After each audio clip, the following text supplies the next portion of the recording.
Welcome to Crones and Coffee with Lori and Kate, a podcast about spirituality. Real, raw, and authentic, and lots of laughs. Good morning, Kate. Good morning. Look at us here early again, talking about Samhain. I got a red flannel on. Oh, you didn't trust me that time? Salad. I'm just pointing out that it's red flannel season. We missed your cue. We're going to talk about Samhain? Samhain. Oh, is that how you say it? That's how you say it. Listen, we can mock because we said it wrong for years. Samhain. Samhain. That's why people say it that way, but It's actually pronounced Samhain. It's Irish Gaelic for summer's end, pronounced Samhain. It's an ancient pagan celebration marking the end of the harvest season and the start of the long, dark winter months. This is the season that's often considered the witches' New Year. It marks a time when the veil between the physical and spiritual realms is at its thinnest, allowing for greater communication with the ancestors, the deceased ancestors. This makes this season a powerful moment for divination, remembering ancestors, and honoring the cycles of life and death. It's usually celebrated from October 31st to November 1st. That's funny because we kickstart it, and as soon as September rolls around, I milk it for 2 months. Me too. I really do. You already got your leaves out right now. I'm looking at it here. Yeah, I'm waiting one more week before I pull out all my fall stuff. I couldn't do it. I had to do it. Right, because right now while we're recording this, it's almost the last week of August, but when you post it, it'll be closer to Samhain. Yeah. Well, I was doing the first Sunday and third Sunday. We missed this past Sunday. I'm hoping to get the next one out this Sunday coming up, which is what's the date? August. Today's the 21st? 22nd. I don't even know what date it is. My house has been filled with people, so I've kind of lost what day it is, track of time. So the podcast we should be releasing it August 25th, and the one we're talking about today, I'll probably release September 8th, since September 1st is so close. So people have a solid month to get excited after they hear our podcast. Samhain. Halloween. Yes. I actually love this time of year. It's my favorite. It's when I'm the most alive. It's when I feel the most appropriate to be here. All right, so we got over the pronunciation. It is Samhain. Great time to communicate with ancestors, which I will roll into. This will be a great time of year to create an ancestor altar. So I've had a lot of people actually ask me about that. Sounds like our next podcast episode should be specifically about ancestral altars. Yeah, that'd be cool. I start with the basics of an altar, and then what makes it an ancestral altar, and make that the podcast. Yeah. So, excuse me, what does make it an ancestral altar is you would put pictures of your ancestors. You would put things that your ancestors would appreciate or like. So, say your grandfather has passed, and he loved Hershey Kisses. Put some Hershey Kisses on the altar for him. If he hates bumblebees, don't put a bumblebee on your altar. Maybe a can of Raid. Right, a can of Raid, exactly. Or if you're working with deities, the god of war, you would not give him a rose. Maybe you would give him a slice of meat or mead. The god of war doesn't want roses or pansies. So those are the things that you can kind of think about if you're having an ancestor altar, the veil is the thinnest at this time of year. So this is the time that you could speak with them, say things to them that maybe you weren't able to say while they were still here physically. Invite them to listen. Don't invite them to stay. Oh, man. So be careful with that and who you're inviting. I'm not trying to scare you, but it is the thinnest this time of year, which means more things can pass through, invited or not. Mm-hmm. So be mindful of what you're doing and how you're doing it. Make sure that you're putting protections in place. Your intention. And that you're setting boundaries. Yeah.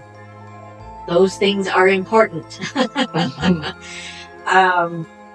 The other thing you can do, there's one tradition, and I didn't even know about this until a few years back, but it's called a dumb supper or a silent supper. And this is a meal enjoyed in silence in honor of those who have passed. The meal is often prepared with traditional Samhain foods, and an extra place setting is arranged for the spirits that you have invited. A full course meal is served and eaten in 100% silence. Traditionally, a special place is set up at the head of the table for the welcome spirit, where people can place reminders of their loved ones. So again, if your grandfather had a watch, maybe the watch is put at his place setting, or his pipe, or a cigar, something that represents him. All who attend wear formal black clothing and eat off black plates and in nothing but dim candle light. So that's the traditional. Obviously, you can do whatever feels right to you, but traditionally, that is what a dumb supper is it's all in black, it's 100% in silence, and only by candlelight. It gives me like Day of the Dead vibes, when people would dig up their ancestors and parade them around. Is that Mexico? It's Mexico, right? I think so. Yeah, I think it's Mexico. I don't want to say for sure because I don't know a lot of that tradition. So. I'm guessing. Yeah. I'm pretty sure it's. Feel free to correct us in the comments. Yes, you can cancel me as well if I'm being bigoted about where this origin comes from. Excuse me. But I'm pretty sure it has Mexican roots, and it's all about, going to the grave and digging them up, and which is such a weird tradition to me. They dress them up. They have picnics with them. I think it creeps us out, but there's kids, families doing it. They're looking forward to it. and I guess if this is something that is your culture and you're brought up with this, it is a normal. What was that movie? There was a Disney movie. I know. And Coco. Is it? Was it Coco? My sister made me watch it because she knows I'm a spooky person. Yeah. And she's like, you have to, this is a kid's movie, but I think you'll like it. It has to do with a musician. Oh. A young boy who wants to be a musician. And it's all about him meeting his ancestors on during the Day of the Dead. There's this pinnacle moment during the Day of the Dead, and he gets to see his family again. It's actually a really sweet concept. Now I have to watch it. Yeah, it's really sweet. So it takes the creepiness out of it. Right. But when you see the footage, you're like, whoa, wait a minute here. What is happening? Not the cartoon Disney version, but the actual happening? It might not even be Disney. It might be Pixar. I don't know anymore. They're all the same. But yeah. So it's a lot of talk about your ancestors during this time of year, and the veil being the thinnest. And I think a cool way to visually represent that, at least where I live, in the environment that I'm in, is right now there's leaves, and I'm surrounded by this beautiful protective canopy of the forest. And then we get that cold snap, and it starts to really feel like October. To rain leaves. And all those leaves catch on fire and then they fall. And when they fall, I feel very... Not literally catch on fire. I feel very vulnerable in the woods. Yeah. I feel very seen by whatever was there that I couldn't see. So it's like this neat, like, metaphorical experience I have, you know. That is a neat way to look at it. Like, oh, the veil is thin. The veil is represented by the canopy of the trees. That is awesome. That's how I've always interpreted it. At least in my home, I know it's different. I'm going to look at it differently. Yeah. But that is really a good, like, visual, symbolic visual, too, for me. Like, I resonated with that a lot. And when I come home at night, I think I told you this last time, I come home at night after the leaves fall and the moons fall, you see the forest more. Yeah. You see deep into it. I see the long shadows from the trees. I see my home, which I wouldn't normally see, you know, from the woods. So it's kind of like this representation of the veil. I feel like you live in like a Baba Yaga house. I do. I thought I'd have you over. I keep this known each other this long. We've been friends for like 100 years. We should do a podcast from my house. That'd be cool. I don't know how we would get the gear there, but we could talk about it and we could do it. I would say do it outside, but I have airplanes flying over me. Well, that's what it is. I yell at the... Well, your listeners will hear me have a mental breakdown while I yell at the airplanes and shake my... Stop flying over my house. I'm so mad at the airplanes over my house. Why did I turn into Arnold Schwarzenegger? I look like a crazy person, though. I do. I turn into, like... I shake my fist at the sky. Get out of my sky! Yes, exactly. I am the sky here. These are my acorns. Oh, I don't know how we get off these topics, but... Welcome to Lori and Kate. The veil is thin. I'm yelling at the sky. So most pagans, I'm not going to say all, but most pagans believe that Samhain is a moment to reflect on the past year, to release what no longer serves them, and prepare for the winter ahead. It's seen as a crucial time to perform rituals that protect and cleanse both physically and spiritually. Many pagans use this time to engage in rites to secure their home and loved ones from negative energies and invite positive change and renewal. The night of Samhain also celebrates the harvest's end and the earth's bounty. It involves not just remembering the dead, but also giving thanks for the harvest that ensures the community's survival during the winter months. The dual nature, honoring death and celebrating life. It is central to the spiritual significance of Samhain in contemporary practices. So,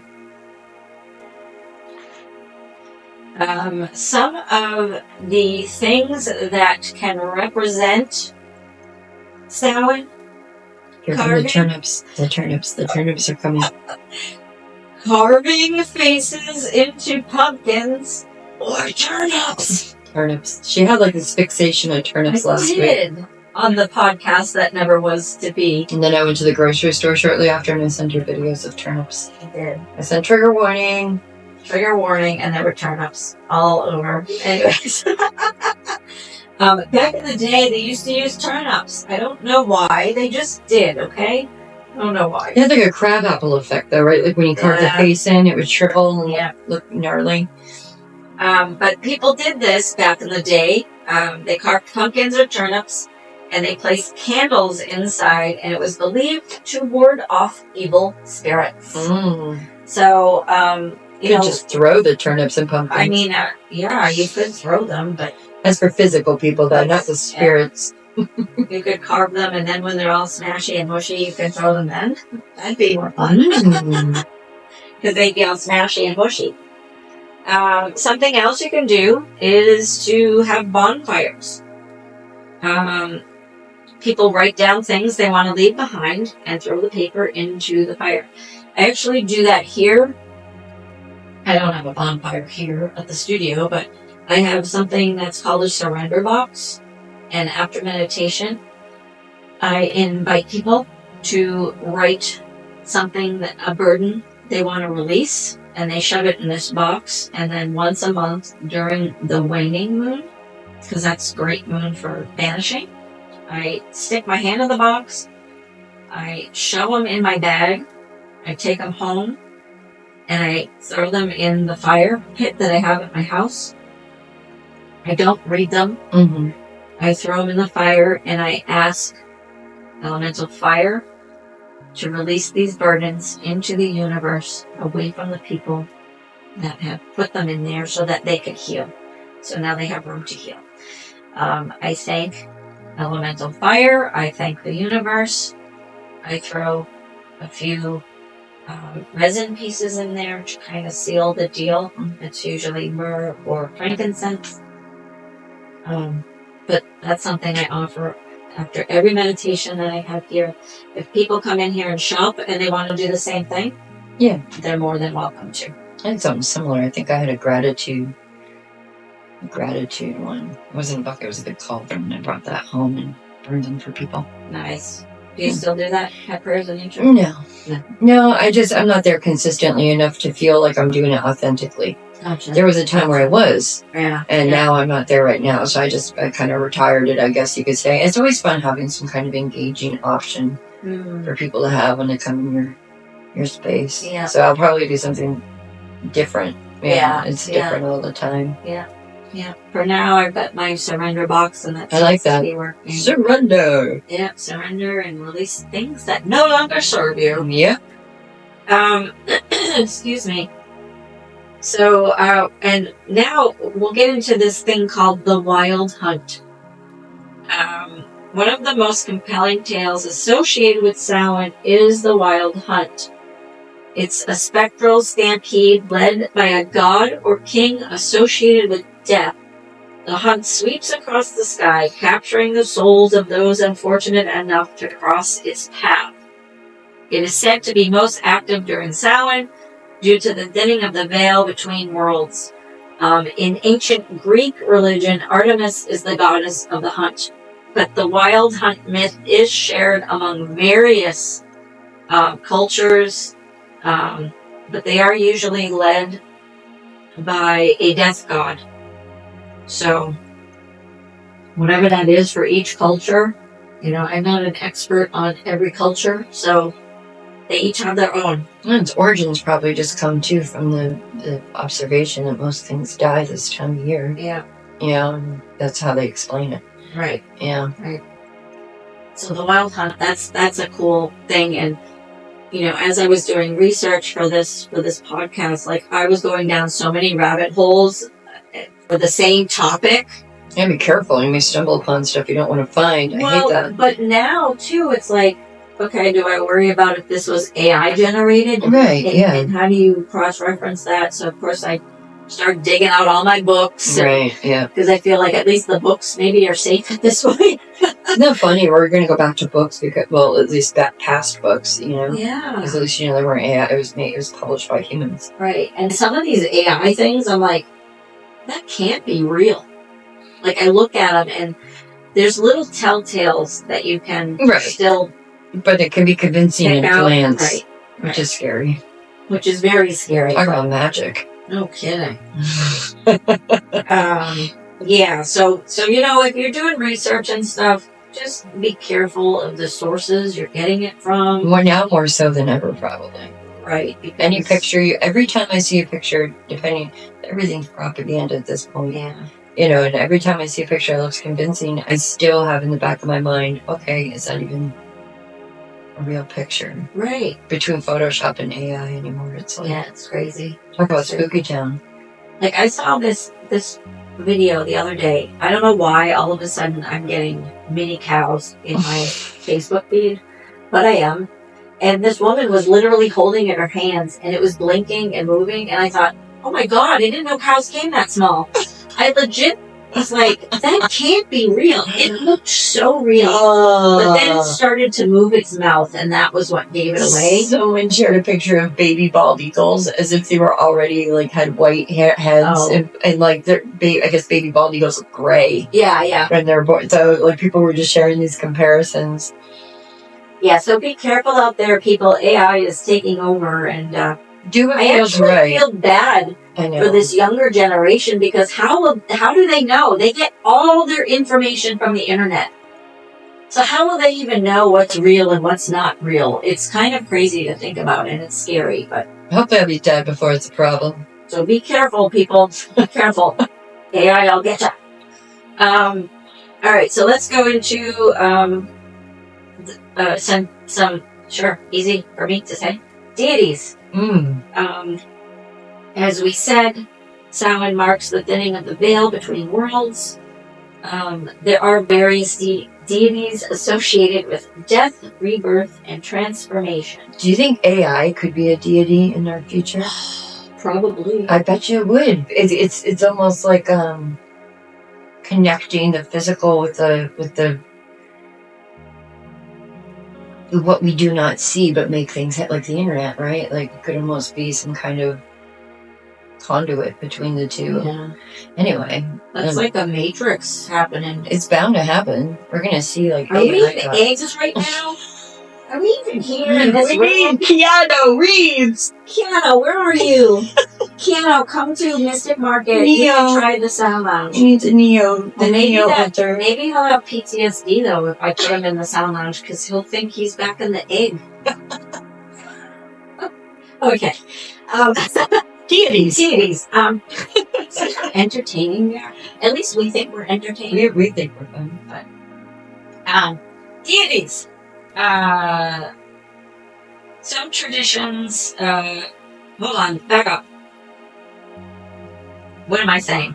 There are many.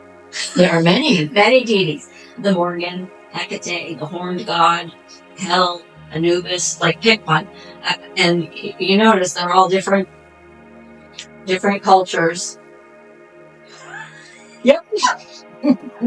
So we're holding our microphones right now. Trying to hold them. And Kate dropped hers. It was like when I don't even know what episode it was, but when we had them on and I had the big puppy thing and I touched it, I thought there was a friggin' bug on me. Yep.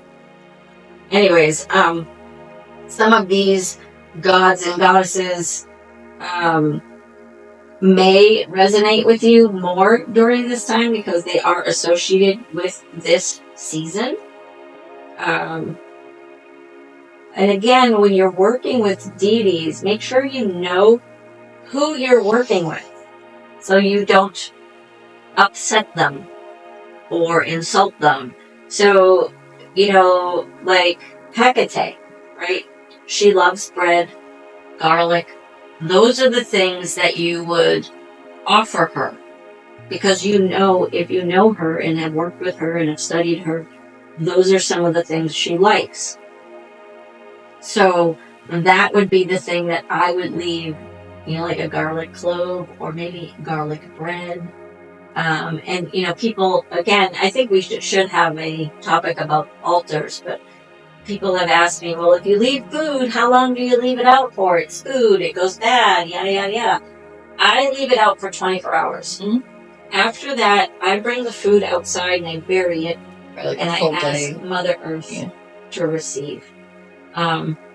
So I leave it out for 24 hours. I don't leave a whole loaf of bread. I mean, it's food, so you don't want to waste it. Right, or your cat to find it. Or your cat to find it. Or your dog. Or your cat would totally remember. So, if you have an altar that you leave outside, expect that it won't last that long because I'm sure squirrels or something will come along and grab your bread. But if it's an indoor altar, 24 hours is enough. When you're returning that food back to earth, just be respectful. Excuse me. Show gratitude. Be thankful. Ask Mother Earth to receive this back to complete, the cycle. Of course, with any season, there are things that represent those seasons, or what do I want to call it? Correspondences. So for colors, black is a color for Samhain. This represents the dark half of the year and the mysteries of the spirit realm. Orange can symbolize the warmth and vitality of the fire's glow in the dark season. Purple can represent spiritual insight and psychic energy. Red signifies the life force, passion, courage. Foods. Foods are a huge thing too. Apples, pumpkins, turnip, Squash. roasted game birds, cider, dark wine, pears, root vegetables, meats, cinnamon. So all those things, and if you're working magically, incorporate some of those colors, black, orange, purple, red, into your makeup, into your clothing. I love purple because it's like the unexpected color that you see in the fall. Yeah. I always love purple in the fall. Yeah, me too. That deep, eggplant purple. People expect red and orange and all that. And the second you're like purple, they're like, oh. I think it's also that magical sense. Like you don't normally see it in nature as often. Right. So it's like a moldy thing. So like you're saying, eggplant. Yeah. I love purple. I do too. It's one of my favorite colors. But those are the things that you can also incorporate. Like if you're kind of in the broom closet and you don't want people to know you're practicing. Excuse me. The broom closet. The broom closet. Oh my God. I never heard it that way before. I totally get it. You don't need to explain it. Right. But I very much appreciate that it's the broom closet they're hiding in. Yes.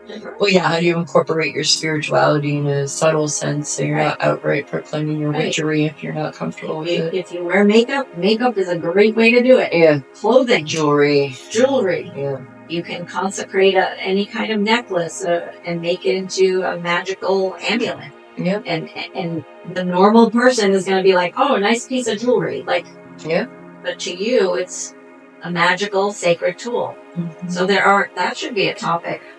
It's actually a cool topic specifically because Aaron's subtle witchery. Aaron's a jeweler. So when I started making content to promote his jewelry, I would do occasional suggestions for charms and talismans and things like that. That's awesome. Yeah. Prayers of Nature in Wilton. That's me. That's great. So some of the crystals that you can utilize during the season of Samhain. Obsidian, which is one of my favorites. This offers protection, grounding, and shields against negative energy. Amethyst enhances psychic abilities, intuition, and spiritual growth. Carnelian. I almost said chameleon. This stimulates courage, motivation, and personal power during the dark season. And smoky quartz provides grounding, protection, and transmutation of negative energies. It can also help protect you from spirits. It's a very cleansing. So if you are calling in ancestors, you could have a smoky quartz present to keep a boundary. So that you're not inviting them totally into your space. Right. Because the idea is the veil is thin. You want them to stay on the other side of the veil. But you want to be able to communicate with them. So you don't actually want them to cross through to the, you don't actually want them to do that because they may stay. Yeah, you don't want your mother-in-law. I certainly don't want Aaron's mother hanging around for too long. God bless her. But yeah, having my mother-in-law hanging out all the time. That actually happened, I think, when I started dipping into her journals. Yeah. And I started getting immersed in her art and representing her. Yeah. And eventually Aaron would come home and he's like, you move like my mother. You're like walking around like her and you're talking like her. And I never met her. Wow. I never met her. And he's like, you're just so you know, I'm noticing these things. He's like, stop it. Yeah, he's not really like a very spiritual, he's spiritual, but not like, it was surprising for him to say that. I was like, well, I do feel like she's in my head a little bit, and I have to fight her off a couple times. It's like you're being a method actor. I learned a lot about her, wanted to know every nook and cranny of her when I opened the studio, because we named the studio after a quote one of her quotes at Flowers of the Prayers of Nature. I made it all about her. Right. So after a while, I had to say, thanks, Linda. I'm going to make it all about me now. I got to go focus on my stuff. And I had to like have a talk with her picture and like have this whole like breakup moment with her. And I'm like, oh man. So to think that she would be around, like if I invited her over for Samhain, I don't know if she'd ever leave. Right. She'd claim. God, like I said, bless her heart. But man. Yeah. Don't overstay your welcome, please. He don't want to be reminded of his mother every day. Right? I did not marry my mother. And something else to touch on too, when I did a similar ritual on Goddess Mountain, I think I brought it up in the last podcast, we never posted, but I did go to a temple in Montague in Western Massachusetts, the Temple Sophia. You can look it up. It's a beautiful temple. Kiana is the high priestess there, and she teaches how to be a priestess or priest. And she was having a very authentic, very genuine Samhain ritual where we could invoke people. You know, and it was suggested that you can invoke your ancestors or whatever, but you were also encouraged to invoke people from the past as well, or people you admired, or so a lot of us were invoking our relatives. Like I used to invoke my father and my grandmother, and I spoke to them, and there was a chair, like you're saying, like a dumb dinner with an empty chair. A dumb dinner, dumb supper, that's what you call it. A dumb dinner. I like dumb dinner though. Yeah, a dumb dinner. It's a real humdinger. Call it DD for sure. But instead of a dinner, we had a feast after the ritual. It was kind of like a little different, but she set up a chair in the center of the temple. It was a beautiful temple, and we were all around that one chair, and we were witnessing people invoking their ancestors. Yeah. And so I did that with my family, and then one girl went up, and actually she was dressed in a way that she looked suggestively nude because she was invoking Eve from Adam and Eve. So she showed up in like an all nude bodysuit with like a fake snake wrapped around her body, and she brought an apple. And so she went, she sat in the chair, and we watched her invoke Eve, and she opened her eyes and spoke to us as if she was Eve and all the things that Eve had to say to us that evening. Wow. Those are really unique Samhain ritual I had been to, and for me, it was a really cool way to have closure for the passing of my father, because I wasn't in control of that moment when he passed away. Yeah. So I felt like it was an opportunity to revisit some of these things with my ancestors that I wanted to tie up. Yeah. So it's not, in a sense, it was, people don't think about it, but it's actually very healing, very positive, not so dark and spooky. Right. It's like when you explain it to people, oh, I'm celebrating Samhain, I'm invoking, it sounds like a seance, and you're like going to go do weird voodoo shit. Right, exactly. What you're really doing is healing your trauma. Absolutely. Acknowledging that people are no longer with you, and maybe now is a great time to address some of that. Right. Because, we're not, just to be clear, we're not, sacrificing small animals. We're not doing any of that weird, well, at least Kate and I aren't. We're not satanic, I guess is the best way to put it. We're honoring our ancestors, and people do that all the time. Yes, in most spiritualities and cultures. When people die, what do people do? Yeah.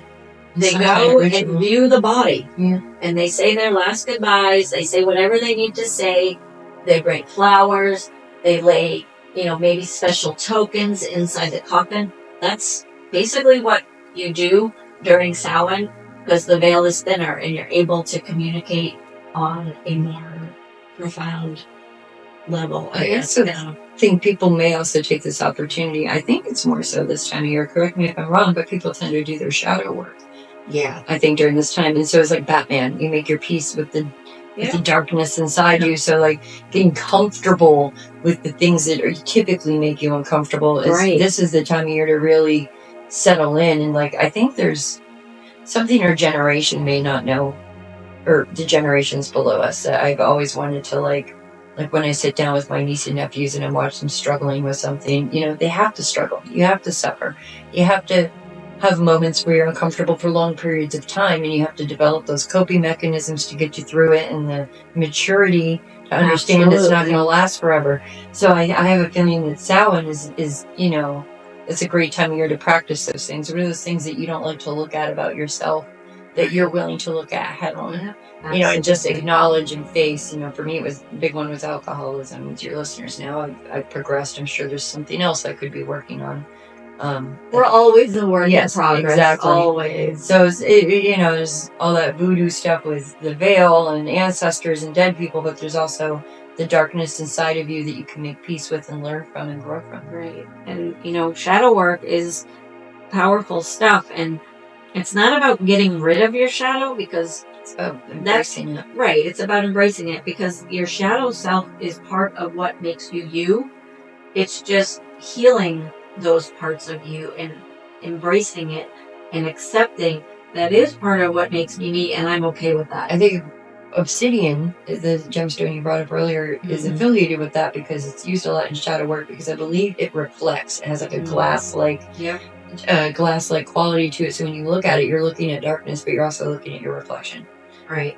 Right. Which is why obsidian's really cool. It's very sharp, so be careful. It's like glass, basically. Obsidian is really cool to do scrying. Yeah. Obsidian's it's a very useful stone because it is so sharp and glassy. So. Yeah. All right. So we talked about crystals. Just kind of recap some of the symbols. Jack-o'-lanterns we did talk about. Or turnips. Those can ward off malevolent spirits and bring light to the darkness. Ancestor altars honor the deceased. Cauldrons. Oh yeah. Those represent. Those are so fun. I love. You do so much with cauldrons. Yeah. They represent transformation, rebirth, and the womb of the goddess. Yeah, I love that. The vessel. The vessel. We have some cauldrons for sale here at Mystic Market. Mm-hmm. A little plug. And the crone. That symbolizes the wise elder aspect of the goddess associated with introspection and endings. So we actually have a podcast on the making of the crone with Shella Cross from the New England Mermaid. Another plug. Look at us plugging. Plug it away. Let's talk about some of the herbs, plants, and flowers that correspond with Samhain. Rosemary. Excuse me, represents remembrance, often used in ancestral rituals. Whenever I roast something, it has rosemary. Great. Rosemary is good for memory. Everything. I love rosemary. I do too. Mugwort aids in enhancing psychic abilities and connecting with the spirit world. So you can drink it in tea. Just if you are pregnant or nursing, please do not do it. Bad things can happen. That is my medical disclaimer. And that goes with any herb or plant. If you plan on smoking it or drinking it or ingesting it in some fashion, Right. When in doubt, don't do it. Be smart. Just because it's natural does not mean it's good for you. There's lots of poisonous things out there that can kill you, kill your babies, kill your fur babies. So just please use caution when you're utilizing those things. Calendula, one of my favorites, symbolizes warmth and protection during the darker months. And apples represents knowledge, immortality, and abundance. I actually just posted a blog about a Mabon ritual that uses apples, so check that out, mysticmarketnh.com. Powerful scents for Samhain. Patchouli. Yeah. One of my favorites. My husband hates it, but whatever. I do me. Associated with grounding, protection, and spiritual growth during Samhain. If I do burn patchouli, it's at the studio, so I don't make my husband suffer. I love it. Cinnamon symbolizes warmth, prosperity, and psychic energy during the darker months. Nutmeg represents clarity, spiritual protection, and enhancing psychic abilities. Clove invokes protection, cleansing, and warmth during the Samhain season. Frankincense promotes spiritual connection, purification. Myrrh enhances meditation, spiritual awareness, and connection with the spirit realm.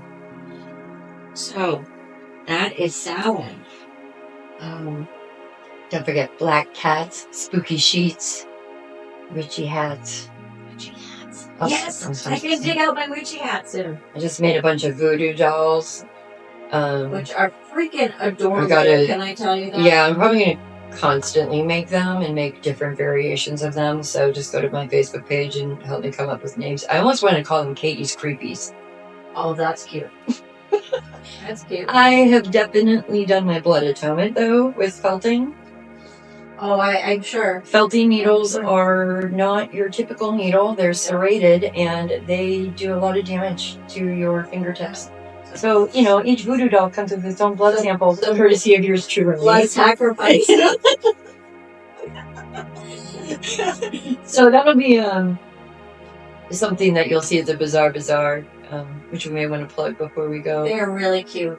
Yeah, thank you. I meant to share it, and I got distracted. I'm gonna leave you with when I one. went back to the feed, it was gone. No. And then I searched and searched. I couldn't find it. And I just went on a manic crafting rampage, and every once in a while, I hit one that I'm just like, ooh, yeah. So needle felting is the new thing for me. They're super, super cute. But look at all the stabs on my fingers. Oh my god, she really does, you guys. She's got a bunch of stabs on her hand. I used to not bleed because the embroidery. Wait, what? My fingertips would not bleed. I never bleed. Well, from all the wire wrapping. I bleed my own blood. You made me bleed my own blood. It's from Zoolander. But yeah, so anyway. When is this the school for ants? To watch that movie again. Okay, I digress. We are digressing. So what else is new?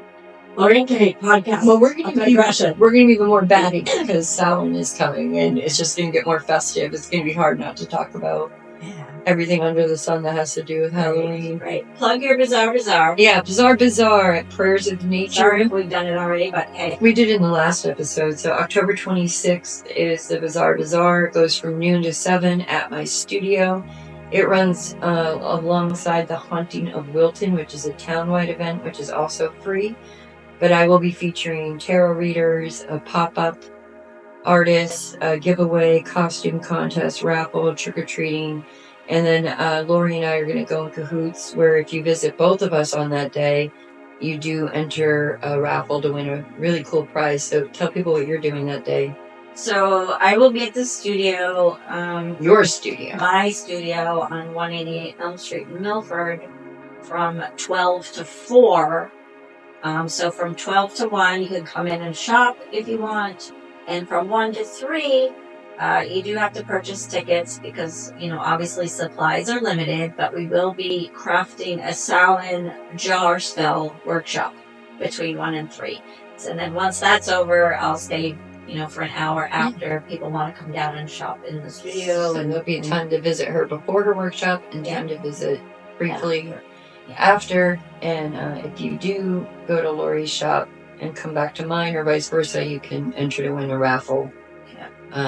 We're gonna have a super prize for that. We haven't thrown it together yet, but I have a But it's feeling. gonna be super. I'm gonna play around with some of my Prayers of Nature products, like some of the mandala products, and see if I can get the boss to let me let go of a hoodie for free. Woo! Somebody can get a real fancy mandala. I'm gonna go to my place and her place so I can win. Yeah. Yes, you can enter. I am the boss. You are allowed. Can we win our own prizes? You can find my voodoo dolls that day if I don't sell out, and you can find all this on Facebook. For now, it eventually will be on my website, but go to the Prayers of Nature Facebook page. Try to figure out how to spell Bazaar. I can't help you unless it's in front of me. But it is. You need an easier name. It is on there. Or P squared. you can look up the Haunting of Wilton because the town will be having their own event on the same day, and I'll be promoting that one as well. So it's gonna be a fun day. Yeah. Saturday before Halloween. Yeah. October 26th. Nice. And my event for the Samhain Jar Spell Workshop can be found on the website mysticmarketnh.com. I'm limiting it to only 10 seats. Yeah, you can't fit that many. I actually have a workshop. This might come out after, but sorry. You can find everything on the website that I host, but I actually have a anti-anxiety jar spell coming up at the end of August, and that's almost sold out. Nice. So apparently there's a need for anti-anxiety tools. It's gonna be a fun So- weekend. I can't wait. Yeah. I'm wondering if I should even do something Sunday just to, milk it because it's so much fun. It is fun, and this time of year, I feel I come alive. Yes. I feel like, and maybe my birthday's in September. Maybe that's part of it. I come alive. I didn't know your birthday I was was next born. month. September. Woohoo! But I always get this weird. I don't know. I feel like that about spring, and I was born in February. Oh, I feel, and I always wonder if that had something to do with it. Like the time of year that I was born yeah. has to do with how connected I am Right. when that time of year rolls around. And Right. obviously, spring is new beginnings. You feel like you're reborn, all that jazz. So I never really Right. gave it much validity, but But it's weird this time of year because when the air changes and the leaves start falling, it's like I go outside and I just take a deep breath in. And the only way I can describe it is I feel like I can breathe better. Mm-hmm. And I feel like I'm more full of purpose. I'm breathing the same that I breathe like in the summer. It's not like that's physically changing, but spiritually changing, mentally changing. You're I in don't know. tune. But You're in tune. You're yeah, in tune. and I don't know if that's because I was born in September or if I have like some core memories around that time of year, like with apple picking with my father or my grandmother. I don't know, but I always love fall, September, October, and then I'm like, bleh. Yeah. And then Yule comes and I kind of feel that same magical energy again, and then I'm like a hermit from I definitely think January. I like Thanksgiving. I like the time of year, whatever people's political reasons for hating on the history of our country's origins of Thanksgiving. Yeah. You don't even need to look at that. You can just look at the time of year, the harvest. It doesn't have to be about the actual society history. It could just be about where nature is in that moment. And it's pretty soon we're going to be going in for the winter, so we better be thankful while we have this harvest in front of us. Because that's how I celebrate Thanksgiving. Right. I don't celebrate it for the historical. Most people don't. I think people are literally Right. doing. There's traditions. Right. There's a turkey. There's all those things. There's American football. But I think we all know and recognize that this is the time of year to be thankful and dig your heels in, because we're in for, at least if you're New England, you're in for a winter. Because that's a whole different topic. You're going to see your family again because there might be a blizzard or a nor'easter. Exactly. So you see each other one last time before that comes in. Because the history of actual Thanksgiving is horrific. Oh yeah. I mean, let's face it. It was horrible, and nobody should be celebrating that. The best example of that, I have to say, is the Addams Family movie when Wesley and Wednesday go to camp. Yes. And they have to reenact Thanksgiving. That is probably the best representation. Yes. It's done very well. It is. Between the movie and then that. I love it. So I guess we're winding down. Beetlejuice is coming out. I'm really excited. Okay, there, I got it out. Plug in Beetlejuice. Did you say it 3 times? No, you're not supposed to. Okay, I got scared. Because I have a feeling they're going to come out with the third one. I got scared. They're going to come out with the third one, and it's going to be Beetlejuice. Speaking of movies. Yeah. We just binge watched The Serpent Queen. Oh, I want to see it. I've been getting feet in my feet. It's really good. Yeah, I like Minnie Driver. Really, really good. I like all the actors I've seen. And it took my husband and I probably 8 episodes. I'm like, who is the queen? Do you know who it is? Me. Do you know who it is? No. It's the woman that played Alpha Oh. in The Walking Dead. Oh. I'm like, holy crap! Spoiler alert. Spoiler alert! Oopsie poopsie. No, but I mean, you know who it is. Right. She's there. I don't know her real name. Yeah. I know her by Alpha. But she looks different with hair. No. Okay, yeah.